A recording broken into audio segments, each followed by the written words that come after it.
सजीवों की विविधता और वर्गीकरण में आज हम वनस्पतियों के वर्गीकरण की आवश्यकता की जानकारी प्राप्त करेंगे।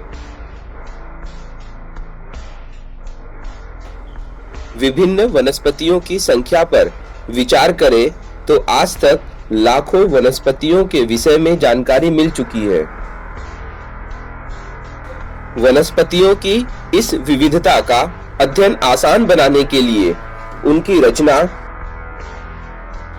विभिन्न अवयव तथा अन्य विशेषताओं में पाई जाने वाली समानता और अंतर के आधार पर उनका वर्गीकरण किया जा सकता है।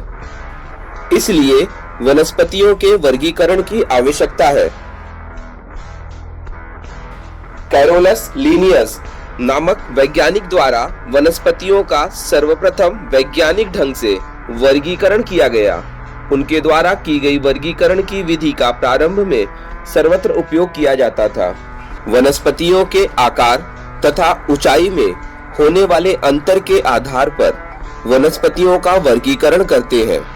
आओ वनस्पतियों के वर्गीकरण के बारे में और अधिक जानकारी प्राप्त करें।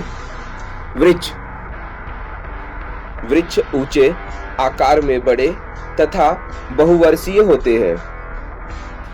इनके तने ठोस तथा मजबूत होते हैं। इनमें जमीन से कुछ ऊंचाई पर डालियां निकलती हैं। इनमें कई वर्षों तक फूल और फल आते हैं। ऐसी वनस्पतियों को वृक्ष कहते हैं। अब हम जान चुके हैं कि वृक्ष क्या होते हैं। झाड़ी जमीन के समीप ही बढ़ती है। वृक्षों की तुलना में इनकी ऊंचाई और आकार बहुत छोटा होता है। जमीन के समीप ही इनमें अनेक डालियां निकलती हैं। इनके तने पतले और छोटे होते हैं। झाड़ियां ऊंचाई में 2 से 3 मीटर तक बढ़ती है। ऐसी वनस्पतियों को झाड़ी कहते हैं। अब हम जान चुके हैं कि झाड़ी क्या होती है। पौधा ये लगभग 1 से 1.5 मीटर की ऊंचाई तक बढ़ते हैं। इनके तने वृक्षों तथा झाड़ियों की तुलना में बहुत ही लचीले तथा हरे होते हैं। यह कुछ महीनों से लेकर 2 वर्ष तक जीवित रहते हैं। ऐसी वनस्पतियों को पौधा कहते हैं। अब हम जान चुके हैं कि पौधा किसे कहते हैं।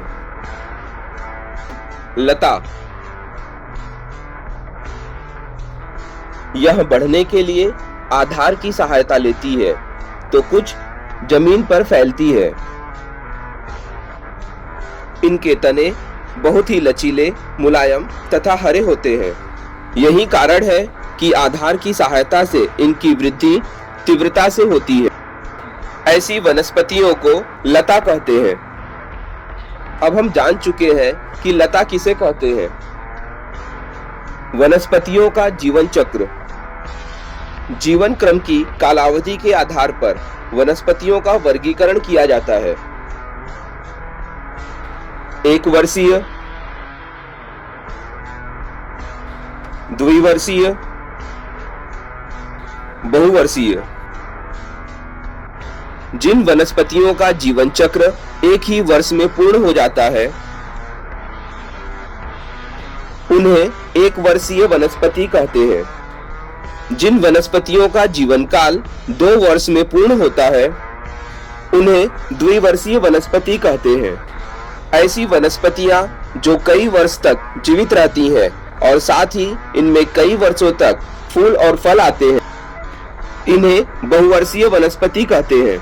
जिन वनस्पतियों में फूल आते हैं उसे सपुष्प वनस्पति कहते हैं। जिस वनस्पति में कभी भी फूल नहीं आते उसे अपुष्प वनस्पति कहते हैं।